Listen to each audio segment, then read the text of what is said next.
بسم اللہ الرحمن الرحیم نحمدہ ونصلی علی رسولہ الکریم اما بعد قال رسول اللہ صلی اللہ علیہ وسلم الحیاء شعبۃ من الایمان او کما قال علیہ الصلاۃ والسلام۔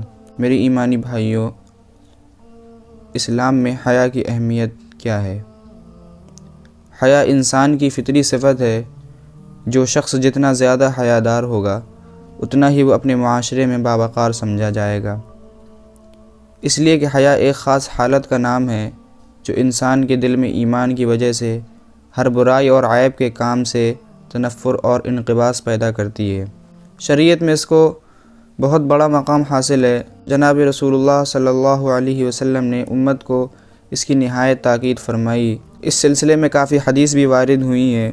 چنانچہ حضرت عبداللہ ابن عمر رضی اللہ عنہ کی ایک روایت ہے کہ آپ صلی اللہ علیہ وسلم نے ارشاد فرمایا کہ اللہ تعالیٰ جب کسی بندے کو ہلاک کرنے کا ارادہ کرتا ہے تو اس سے حیا کی صفت چھین لیتا ہے۔ چنانچہ جب اس سے حیا نکل جاتی ہے تو وہ خود بغض رکھنے والا اور دوسروں کی نظر میں مبغوض ہو جاتا ہے۔ پھر جب وہ بغیظ و مبغوض ہو جاتا ہے تو اس سے امانت نکل جاتی ہے۔ جب اس سے امانت نکل جاتی ہے تو وہ خائن اور لوگوں کی نظر میں بددیانت ہو جاتا ہے۔ جب وہ خائن اور بددیانت ہو جاتا ہے تو اس میں سے رحم کا مادہ نکل جاتا ہے، اور جب اس سے رحمت نکلتی ہے تو وہ لاعن و ملعون ہو جاتا ہے۔ پھر جب وہ لاعن اور ملعون ہوتا ہے تو اس سے اسلام کا عہد نکل جاتا ہے۔ الغرض کہنا یہ ہے کہ برائیوں سے حیا اور شرم نہ صرف عام لوگوں بلکہ شریعت کے نزدیک بھی نہایت پسندیدہ عادت ہے جو ہر مومن میں پوری طرح پائی جانی چاہیے۔ مسلمان اگر اس صفت سے محروم ہو تو وہ کبھی کامل طور پر ایمان کے تقاضوں پر عمل نہیں کر سکتا۔ حیا کا مستحق کون ہے؟ ایسے تو ہر انسان اپنے اندر کچھ نہ کچھ حیا اور شرم کا مادہ رکھتا ہے، یعنی وہ دوسرے انسانوں کے سامنے عموماً بے حیائی اور بے شرمی کے کاموں کو پسند نہیں کرتا اور کوشش کرتا ہے کہ اسے کوئی شخص برائی کرتے ہوئے نہ دیکھ سکے۔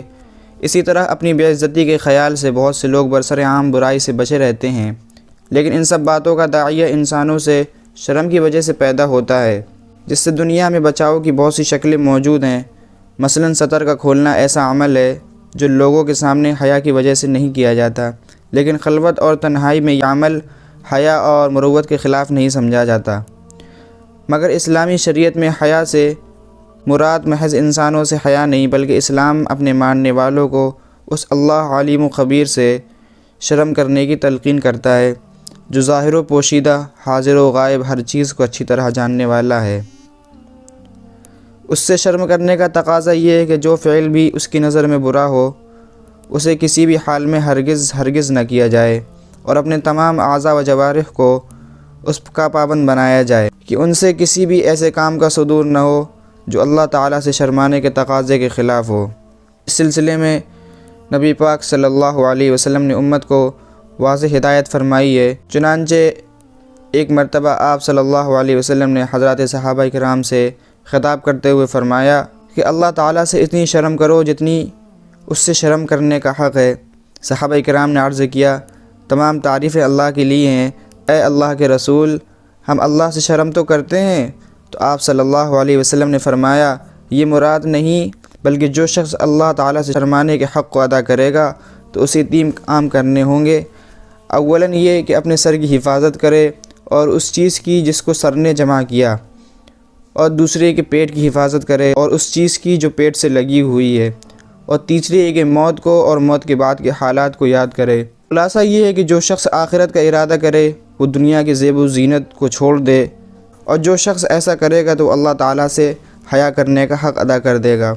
اس حدیث سے یہ معلوم ہوتا ہے کہ اللہ تعالیٰ سے حیا کرنا ضروری ہے، اور اس کے لیے محض زبانی دعویٰ کافی نہیں بلکہ اپنے جسم، روح اور خواہشات کو اطاعت خداوندی کے رنگ میں رنگنا اور ہر حالت میں اللہ تعالیٰ کی بندگی کا خیال رکھنا ضروری ہے۔ اللہ تعالیٰ سے حیا کا جذبہ کیسے پیدا ہوگا؟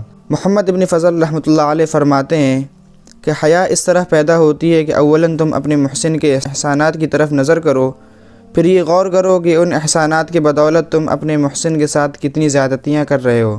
جب تم ان دونوں باتوں کا استحضار کرنے لگو گے تو تمہیں انشاءاللہ حیا کی صفت سے سرفراز کیا جائے گا۔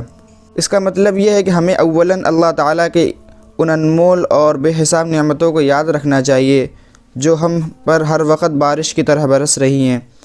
پھر یہ دیکھنا چاہیے کہ ہم ان نعمتوں کا کیا حق ادا کر رہے ہیں اور ہم سے کتنی کوتاہیاں ہو رہی ہیں۔